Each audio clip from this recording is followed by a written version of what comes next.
Il était une fois deux gros barbus tannés de se faire dire « Ah, c'est génial, Agile! On peut changer d'idée quand on veut sans changer la date de livraison! » ont décidé de se faire pirates et de se mutiner contre le gaspillage de potentiel dans les organisations. Voici leur histoire. Bonjour les pirates, bienvenue au 17e épisode de Go Pirates, le podcast. Salut Maurice! Salut Olivier! Aujourd'hui, à la demande générale, on parle de l'agilité. Et oui, depuis le tout premier épisode, on a des gens qui nous posent des questions sur Agile. Quand est-ce que vous allez parler à Agile? Quand est-ce que vous allez parler à Agile? Jusqu'ici, on ne l'a pas fait, puis c'était volontaire. Ouais. Pourquoi? Parce qu'on a été des coachs Agile pendant des années. Puis là, on essaie d'attaquer quelque chose d'un petit peu plus grand. On veut aider les organisations à se transformer pour aller au-delà, au-delà de ce qu'est Agile. Les approches qu'on préconise sont des approches éminemment agiles en tant que telles. OK? Donc là, on va adresser ce sujet-là un petit peu plus proche dans une série de podcasts, donc pas juste celui-ci, qui devrait répondre à la plupart des questions qu'on a reçues. Continuez à les faire venir, on va avoir du matériel bien en masse. Parfait. Avant de commencer, on va souhaiter un petit bonjour aux gens de Copenhague au Danemark. Là. Il y a un petit groupe qui nous écoute vraiment assidûment là-bas. J'espère que vous aimez l'agilité. Merci de nous écouter. Maurice va nous faire un petit cours d'histoire au début parce qu'il paraît que les pirates étaient agiles. Donc oui, Olivier, avant le mot, avant le temps, les pirates étaient agiles. C'est-à-dire que pour eux, ce n'était pas une idée de concept ou de façon de faire et de travailler très spéciale. Pour eux, c'était une question de survie puis une question de travailler avec la réalité dans laquelle ils vivaient. C'est-à-dire que pour un pirate, sa vie n'est pas stable. Okay? Un peu comme l'agilité a émergé de nos jours à cause de la vitesse de changement dans les marchés puis dans les entreprises. Pour les pirates, l'instabilité, c'est ancré dans leur quotidien. Donc, on parle pas de salaire fixe, pas de plan de match à long terme possible, pas de plan de carrière, rien de ça. Okay? Les pirates vont trouver leur proie au fur et à mesure qu'ils vont avancer, suite à beaucoup de travail de recherche puis souvent un peu de hasard. Même s'ils l'ont trouvé, ce n'est pas garanti qu'ils vont même la rencontrer. L'océan, c'est grand. Les résultats d'un abordage, il n'y a aucune garantie là-dessus. Tout peut aller mal, comme tout peut très bien aller. Ça ne suivait pas nécessairement ton plan de projet. Ah, absolument pas. Absolument pas. Puis ça l'a coûté la position de bien des capitaines. Hein? Le rôle d'un capitaine, c'est de s'assurer de quand on fait un abordage, qu'il se passe bien. Donc, les pirates ont dû mettre en place certaines façons de faire, ils ont de réfléchir pour leur permettre de s'adapter à cette évolution constante-là, à cette instabilité-là. Les pirates vivaient dans un monde VUCA original, OK? VUCA, pour ceux qui ne connaissent pas, Maurice, tu peux nous raconter un peu ce que c'est? Oui, absolument. C'est un acronyme anglophone qui essentiellement dit que le monde est volatile, donc il va pouvoir changer drastiquement très rapidement. Donc, uncertain, donc incertain, on ne peut pas vraiment prédire comment les choses vont aller, surtout à long terme. Il est complexe, c'est-à-dire qu'en observant une situation, on ne peut pas facilement voir toutes les ramifications qui vont en découler. Donc, ça rend chacune de nos actions dangereuses à poser. Et surtout quand les gestes étaient très politiques. Oui. La politique, c'était quelque chose à cette époque-là. Ça l'est encore aujourd'hui. Bien, ça l'est encore aujourd'hui, oui. Juste à regarder à chaque fois que, je ne sais pas, on va prendre au hasard, un président commence à se vider la tête sur Twitter, qu'est-ce que ça peut causer comme problème? Oui. Puis le dernier élément, c'est ambigu. C'est-à-dire que c'est pas possible de toujours comprendre ce que les choses qui peuvent sembler évidentes veulent dire. Donc, il y a des connexions cachées qu'on n'arrive pas à voir et ça fait que peu importe la quantité d'informations qu'on a, on ne peut jamais vraiment être assuré qu'on a toute l'information, c'est la bonne ou si on l'a interprétée correctement. Donc, puis ça prend aussi en compte là, le petit cadran là, qu'on voit souvent, là, ce que je sais, ce que je ne sais pas que je sais, ce que je sais que je ne sais pas, puis ce que je ne sais pas que je ne sais pas. Exactement, Olivier. Donc, nos pirates ont dû réussir à développer et des réflexes et une manière de s'organiser pour affronter un monde dans lequel ils ne pouvaient avoir aucune certitude. OK? Tu sais, dans le fond, c'est le cas de bien des entreprises aussi. Là. On fait le lien là, facilement. Là. Oh oui, ça c'est clair. C'est la même chose aujourd'hui, surtout pour des entreprises qui sont un peu plus petites. Donc, ils n'ont pas nécessairement le même genre de solidité qu'une grosse multinationale va avoir, tu sais, où tu as ce qu'on appelle un money shield, hein, un bouclier d'argent. Peu importe ce qui arrive, là, tu vas puiser dans les fonds puis tu sors. Mais pour une petite entreprise... tu lances de l'argent au problème, là, puis ça se règle. Exact. Pour une petite entreprise, ça ne prend pas de dévier de là où ils devraient être pendant très longtemps avant de simplement tout perdre ce qu'ils ont. On le voit dans notre situation de pandémie. Oui. Donc, les pirates ont dû se développer certains outils pour être en mesure de changer leurs objectifs extrêmement rapidement. Par exemple, l'Assemblée générale sur un navire pirate peut être appelée à n'importe quel moment par n'importe quel pirate. Tu vas voir le quartier-maître, puis tu dis, OK, là, on a un sujet important à discuter. Le quartier-maître va être juge si ça vaut la peine d'arrêter toute activité sur le bateau pour faire une réunion ou pas. Mais si c'est valide, puis le quartier-maître est là comme le défenseur et le représentant de l'équipage au complet, la rencontre va arriver. Okay? Des fois, c'est une question de est-ce qu'on abandonne notre proie actuelle? Est-ce qu'on change de parcours parce qu'on a l'impression qu'on ne va pas dans la bonne direction? Est-ce qu'on va chercher du ravitaillement où on pousse un petit peu plus loin en espérant pouvoir attraper quelqu'un? Donc, des fois, c'est juste de réaliser, OK, on commence à être dans l'eau chaude, il y a de plus en plus de patrouilles, il y a des gens qui sont spécifiquement après nous. Il est peut-être temps qu'on aille prendre des vacances à l'autre côté du monde. Ouais. Donc, ce genre de rencontre-là est absolument essentiel au bon fonctionnement d'un navire pirate. Dans la même ordre d'idée, les pirates avaient leur propre chef de groupe. Donc, on compte là-dessus le capitaine, on compte le quartier-maître, mais on compte aussi tous les chefs de sous-groupes, des canonniers à ceux qui gèrent l'abordage, à ceux qui gèrent les voiles. Okay? Chacun de ces groupes-là est une petite unité indépendante, okay, qui suit un chef qui a été élu. Cette élection-là est extrêmement importante pour les pirates. Ça leur donne la capacité d'avoir toujours un contrôle sur leur leadership. Puis quand on fait face à des situations changeantes très rapides, des fois, un changement de leadership, c'est quelque chose qu'on a besoin. On voit surtout ça en termes avec le capitaine, par exemple. Le capitaine a un devoir, c'est amener le bateau à la prospérité. En fait, 2 devoirs. Amener le bateau à la prospérité, donc trouver des proies.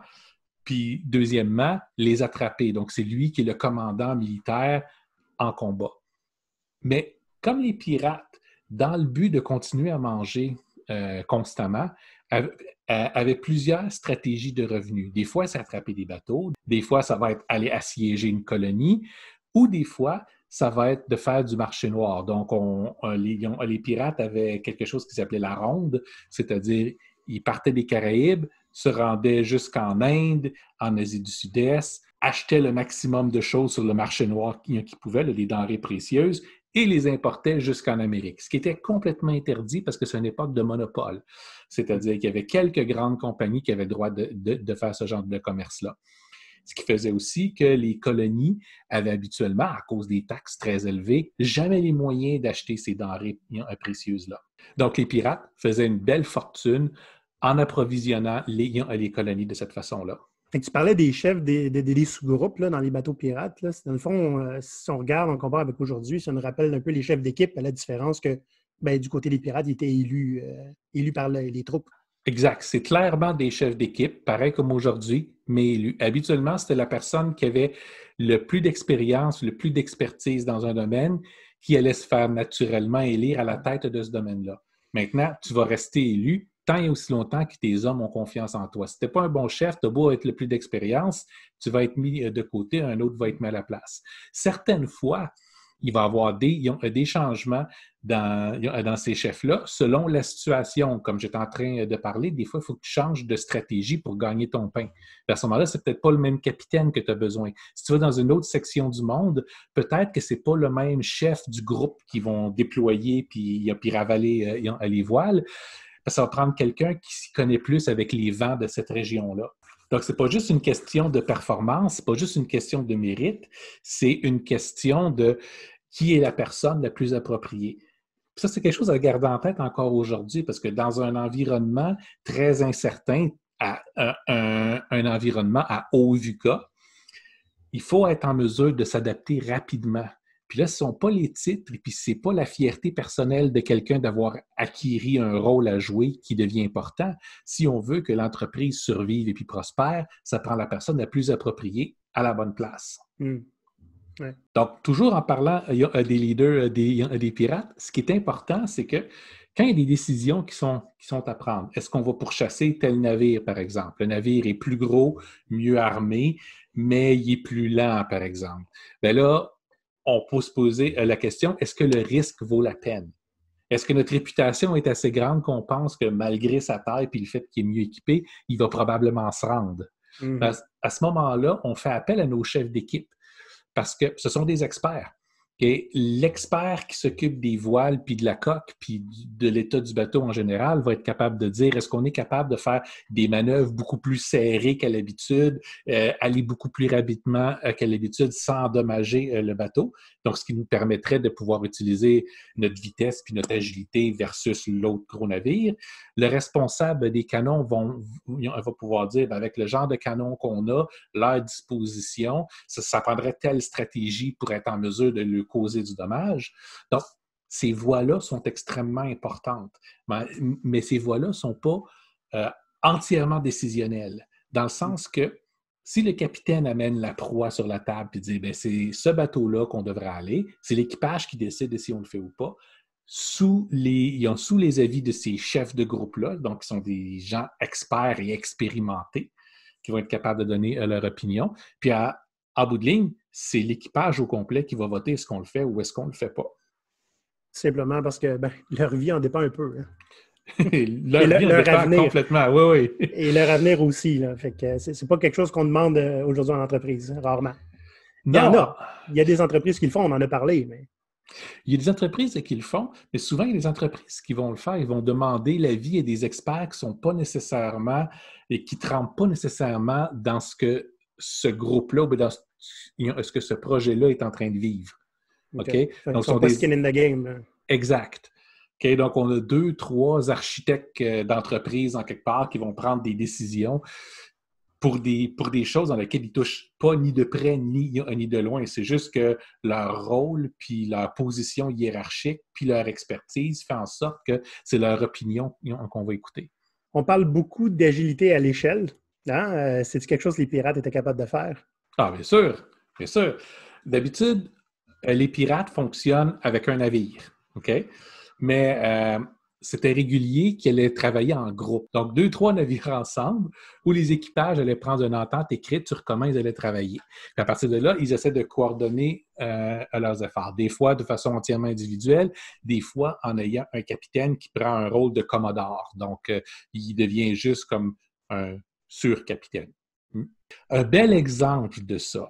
Bon, tout le monde connaît le rhum Capitaine Morgan. Oui, le gars avec sa botte sur son baril.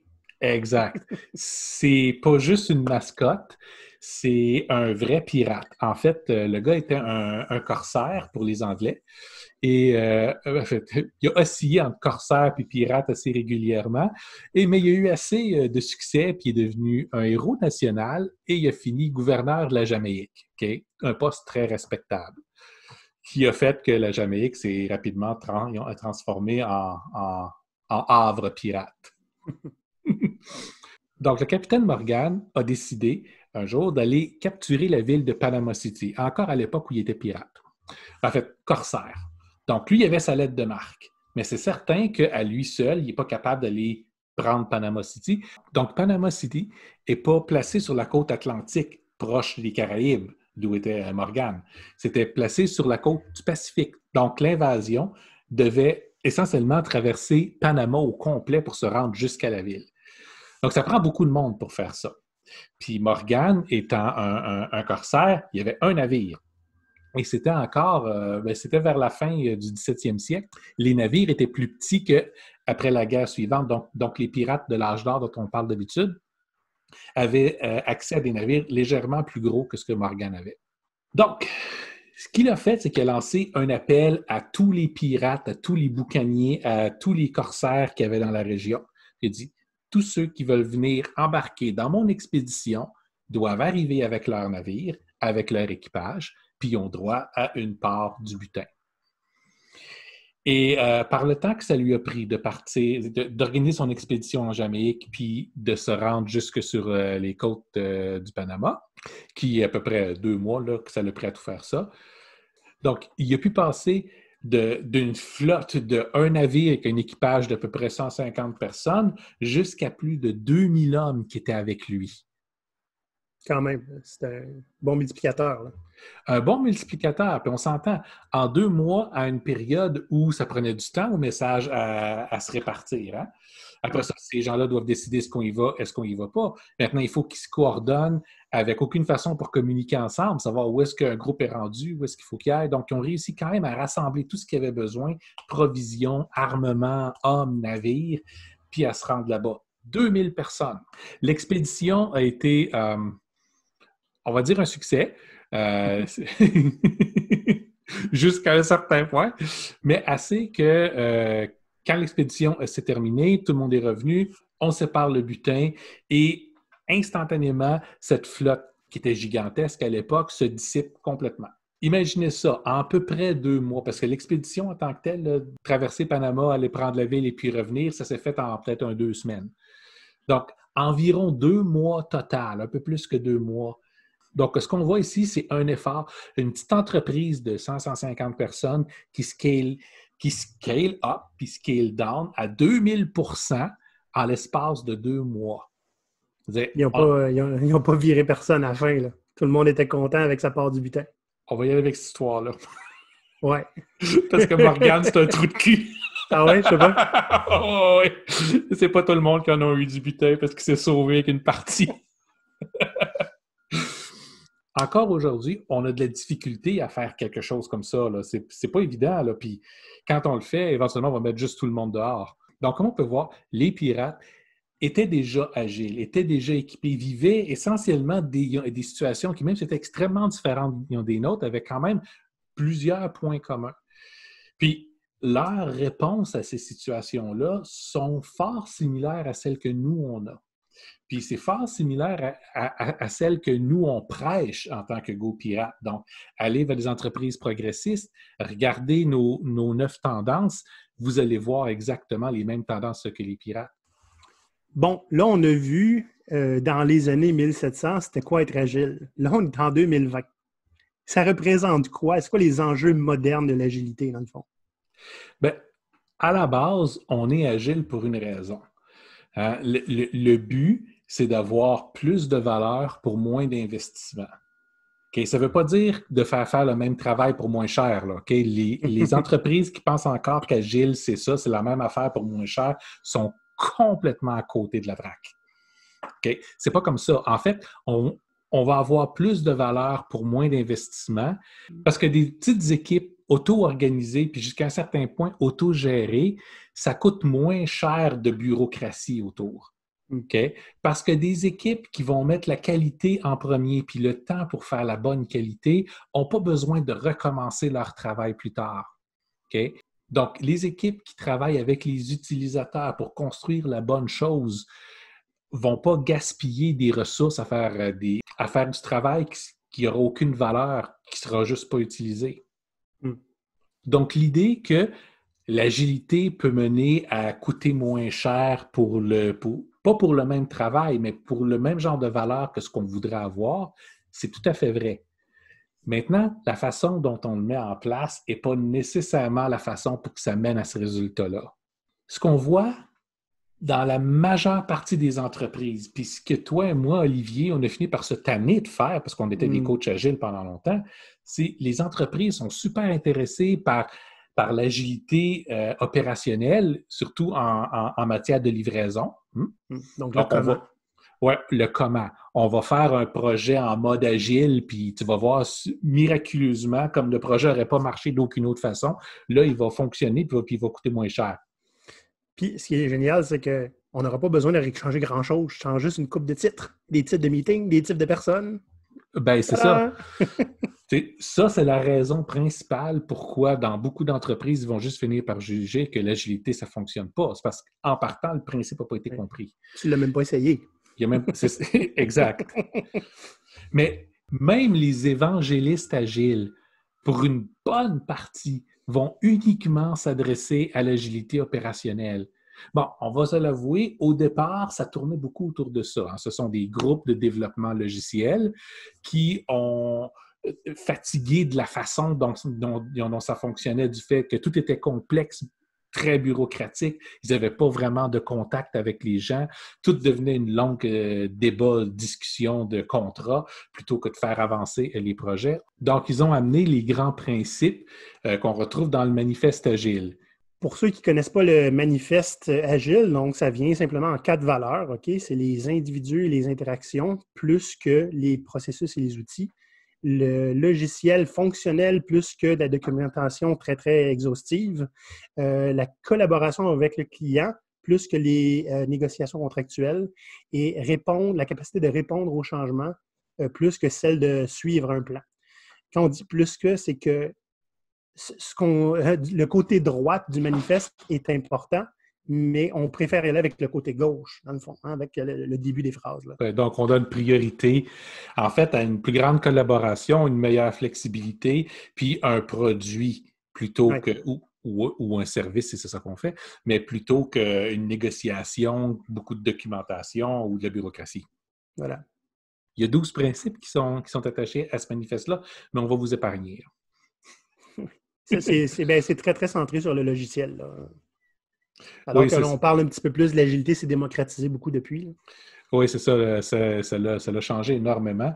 Puis en fait, c'est le sujet que je vais aborder là, c'est l'agilité opérationnelle. Donc, même les évangélistes agiles sont encore pris sur l'agilité opérationnelle. Parlent encore de comment on fait agile. Même si on dit, c'est dans ta tête, c'est un mindset, c'est une façon de penser, c'est une philosophie. Mais la philosophie est encore là, mais c'est souvent les mêmes personnes qui vont nous arriver avec leur guide Scrum sur comment on exécute dans un modèle particulier. Bon, maintenant, il y a beaucoup plus d'approches que juste Scrum à Agile. Puis là, je ne veux pas parler contre Scrum. Là, okay? Tout ce que je veux dire, c'est quand on parle d'agilité, il faut sortir de l'agilité opérationnelle aujourd'hui. Okay? L'agilité est rendue ailleurs, elle est rendue à un niveau stratégique. Une entreprise au complet peut être agile. Puis c'est pas parce que l'entreprise au complet va faire du Scrum.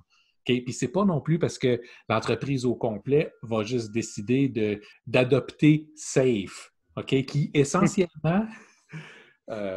OK, non, parlons-en de SAFe. Okay? Vas-y, on t'écoute. Maurice a une opinion sur SAFe. Puis comment est-ce que je peux dire ça pour ne pas frustrer personne? Tu réussiras pas, Maurice. Sais-tu, j'y ai pensé après-midi, puis j'étais arrivé sur quelque chose de pas si pire. SAFe, c'est un bel exemple d'agilité opérationnelle dans un encadrement stratégique qui n'a pas changé. Okay? On change les noms, on change les termes, on modifie un peu la structure, mais essentiellement, c'est comment faire pour avoir multiples groupes qui travaillent sur des projets énormes dans une structure qui est énorme et monolithique. Okay? L'agilité moderne, l'agilité à un niveau d'entreprise, l'idée est de briser ces gros monolithes-là. Pas de trouver une façon pour être capable d'opérer dans un format lean ou agile dans des monolithes. Okay? C'est d'aller à l'inverse.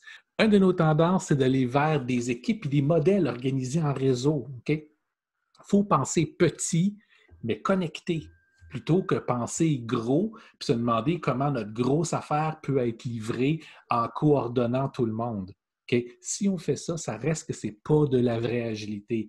C'est de l'agilité au niveau opérationnel, mais l'effort qu'on fait, le projet en général, puis l'entreprise au complet, elle-même n'est pas agile. C'est tout organisé autour d'une entité éléphantesque, là.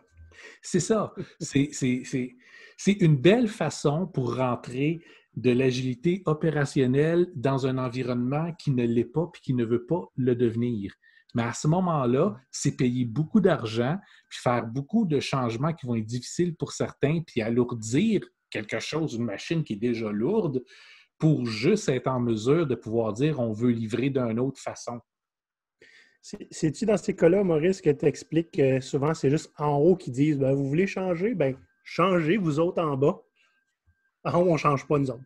Oui, je dis ça parce que je le vois super régulièrement en entreprise. Je ne veux pas juste mettre ça sur Safe, que c'est Safe qui donne ça, puis Safe, c'est la seule réponse à ça. Ce ne serait pas juste envers les gens qui font du Safe.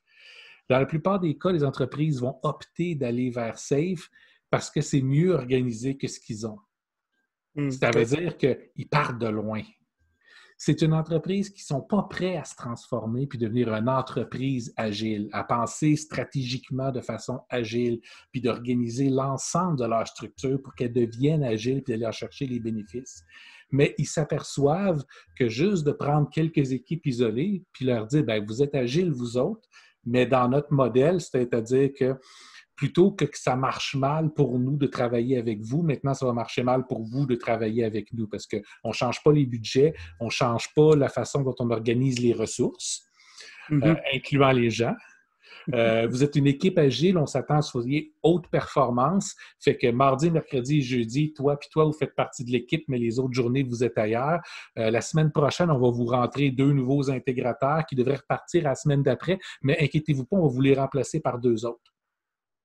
Le nombre de fois où on a entendu des absurdités comme ça, dans un environnement agile, ça ne permet pas de fonctionner. Okay? C'est se tirer dans le pied, puis le projet va aller mal. Tu ne règles pas ton problème, tu vas juste l'empirer. Maurice va arrêter de faire son rant. Je m'excuse. Oui, mais on aime ça, nous autres. On paierait pour ça. Ouais. J'ai pas assez de bière. Si vous voulez m'entendre chialer comme ça, il suffit de me payer la bière. Hein? Donc, pour aller vers l'agilité à un niveau stratégique, ça prend un changement dans les dynamiques de discussion qu'il y a à l'interne dans l'entreprise. En partant, il y a certains principes qu'on voit en place depuis une 30-40 d'années. Okay, non, on va ouvrir une parenthèse ici. Il y a 2 groupes de personnes que j'ai rencontrés dans toute mon expérience qui comprennent Agile facilement et qui l'acceptent facilement. Okay? Les plus jeunes qui n'ont pas travaillé autrement, puis les plus vieux qui ont travaillé, puis on parle vraiment parmi les plus vieux, les gens qui arrivent à leur retraite, qui se disent « Hey, c'est du gros bon sens, on travaillait comme ça quand j'étais jeune. » Ça l'a changé au cours des années 70. C'est dans les années 70 qu'est montée l'idée que l'existence d'une entreprise, c'est pour donner de la valeur à ses actionnaires. Rien d'autre que ça. C'est de la valeur à court terme pour les actionnaires. On n'essaie pas d'investir sur le long terme, on n'essaie pas d'aller chercher quelque chose qui est soutenable, on veut juste tirer le maximum d'argent maintenant. Donc, cela fait développer des très mauvais réflexes. Donc, par exemple, toute l'obsession qu'on voit essayer de diminuer des coûts. OK? Oui. Alors que notre bureaucratie dans les entreprises n'arrête pas d'augmenter. Il y a de plus en plus de personnes qui sont là pour surveiller les autres, remplir de la paperasse, puis essayer de couper des coûts. Tu payes du monde 80 000 $ par année pour qu'ils coupent dans des coûts. C'est écœurant. Oui, exactement. Puis les coûts qu'on enlève, habituellement, on va enlever, par exemple, si on a coupé des postes, on ne coupe pas dans la hiérarchie redondante. Non. On va couper parmi les gens qui font le travail. On va juste demander aux autres de travailler plus fort. On sait que travailler ensemble, des fois, se voir face à face, une journée ou 2, peut faire une différence énorme dans la dynamique d'équipe parce qu'on arrive à se développer des réflexes qui nous permettent de mieux comprendre ce que les autres essaient de dire. Tu sais, il suffit d'avoir un contact humain, puis ça fait que le travail à distance fonctionne beaucoup mieux. Bien, ces dernières années, les entreprises coupent et coupent dans les déplacements pour justement arrêter ça, qui sont des dépenses inutiles au fond. Et tu sais, souvent, on ne te donnera pas l'outil que tu as besoin, genre parce qu'on ne veut pas payer 100 $ de licence. Bien, souvent, tu n'auras pas les bons outils, ceux que tu as besoin puis ceux que tu demandes parce que ça coûte trop cher, même si ces outils-là vont pouvoir te faire économiser des milliers, des milliers, des milliers de dollars. Pourtant, quand il y a un vendeur qui est relativement bon et qui arrive à pousser une nouvelle licence, tu vas voir des entreprises les adopter pour des centaines de milliers de dollars un logiciel qui souvent est vieux puis dépassé. Pour une raison quelconque, on s'entend là, dans bien des cas, c'est des questions de petites enveloppes brunes qui se font passer. Oui. Puis on ne parlera même pas de ceux qui arrivent avec des idées géniales pour sauver du temps, mais ils se font juste dire non parce que tu n'es pas payé pour penser à ces affaires-là. Exact.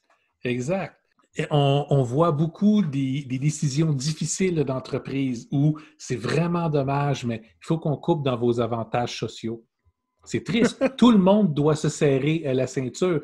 Le CEO, lui aussi, il va perdre son assurance dentaire, comme toutes vous autres. Ouais, la seule affaire, c'est qu'il est payé 4 zéros de plus que ce que vous êtes. Yon, le dentiste, là. La chaîne au complet.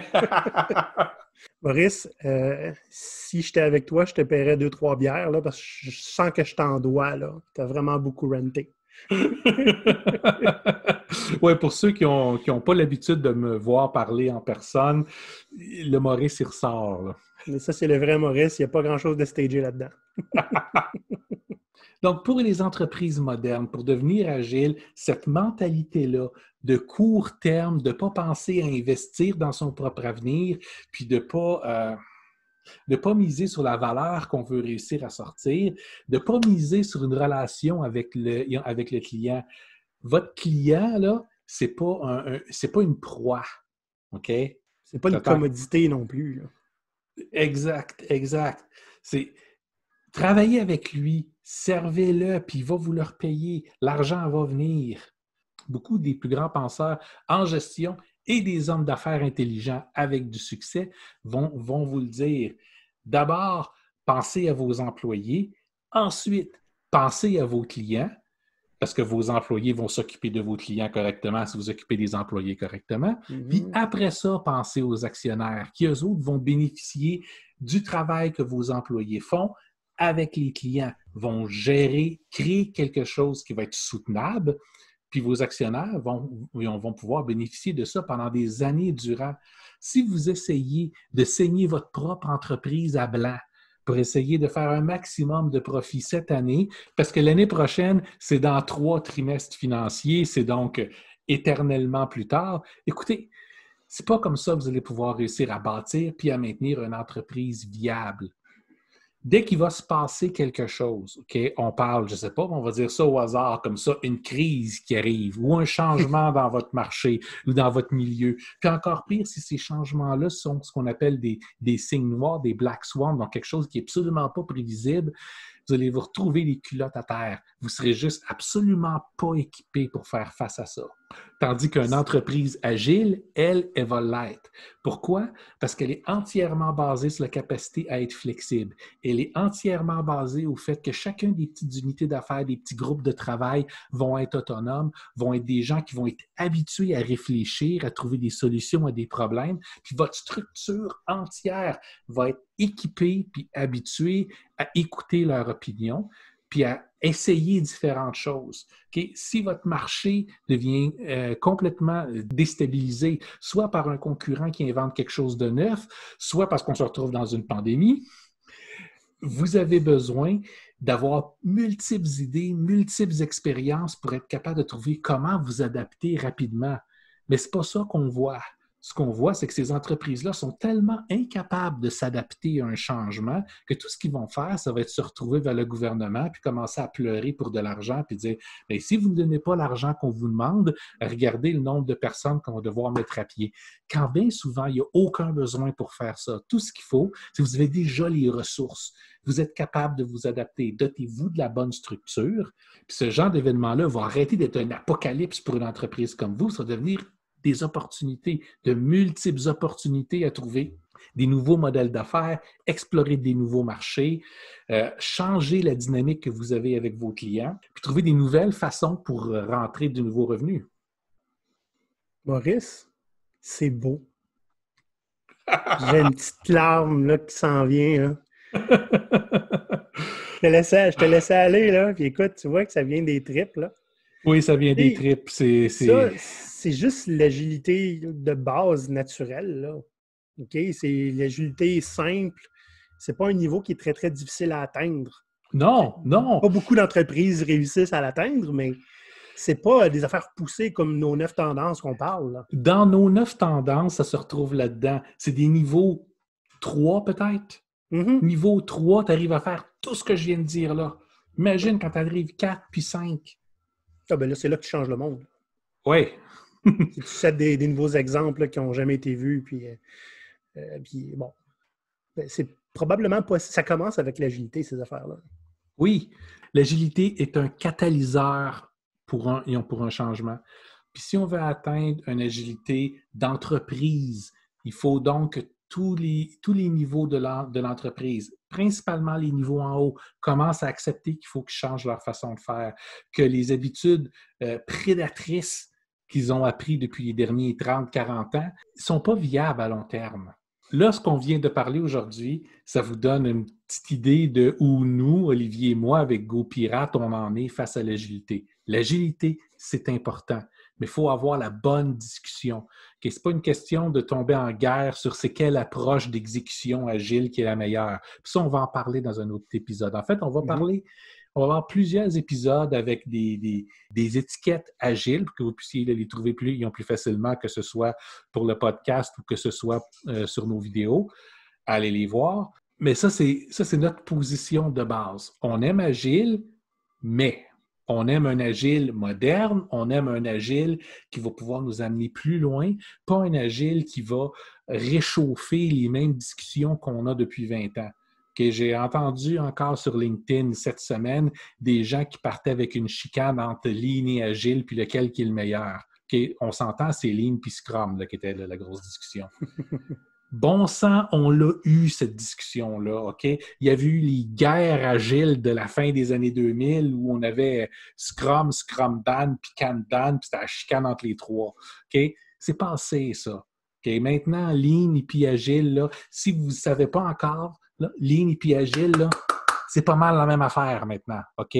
Les mêmes intentions sont derrière. Les exécutions vont être un petit peu différentes. Les organisations vont être un petit peu différentes. Savez-vous quoi? C'est pas important. L'important, c'est que l'intention soit toujours la même. On va voir ça plus en détail dans des épisodes suivants, parce que là, Maurice, il faut qu'il se taise. Veux-tu j'aille t'acheter un punching bag après ça, Maurice?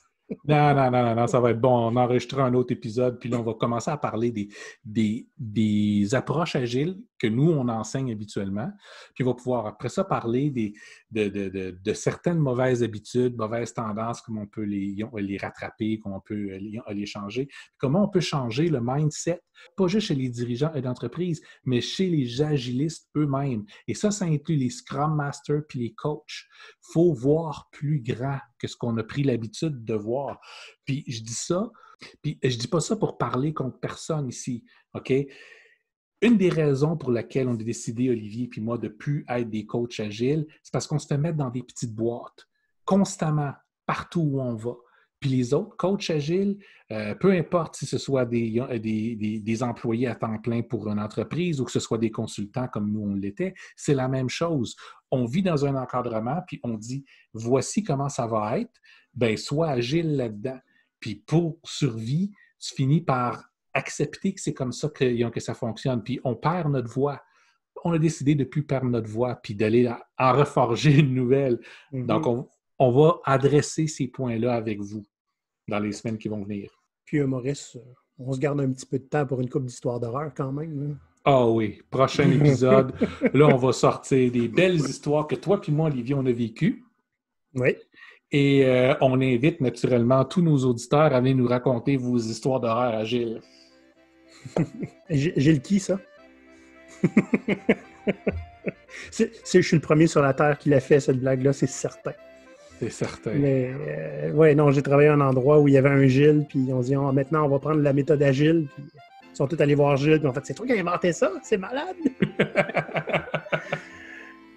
Merci beaucoup tout le monde pour votre intérêt sur notre vision de l'agilité. L'agilité plus pirate qu'autre chose, Maurice. On va faire 2 capsules avec ce podcast-là, Maurice. Donc, l'agilité des pirates et puis l'agilité stratégique. Là, ça va être des vidéos indépendantes sur notre chaîne YouTube que vous pouvez visiter. N'hésitez pas à aller vous abonner et à activer les notifications. Ça prend quelques secondes et pour nous, c'est très important. Si vous nous écoutez sur Apple Podcast, n'hésitez pas à venir donner une petite critique, une petite note, c'est très apprécié. Ça prend quelques secondes. Et on est toujours disponible sur LinkedIn et vous pouvez venir nous poser des questions audio sur notre site gopirate.com. Maurice, à la prochaine fois, ça va barder. Oui, on va avoir du fun. À l'abordage. Salut tout le monde. Bye.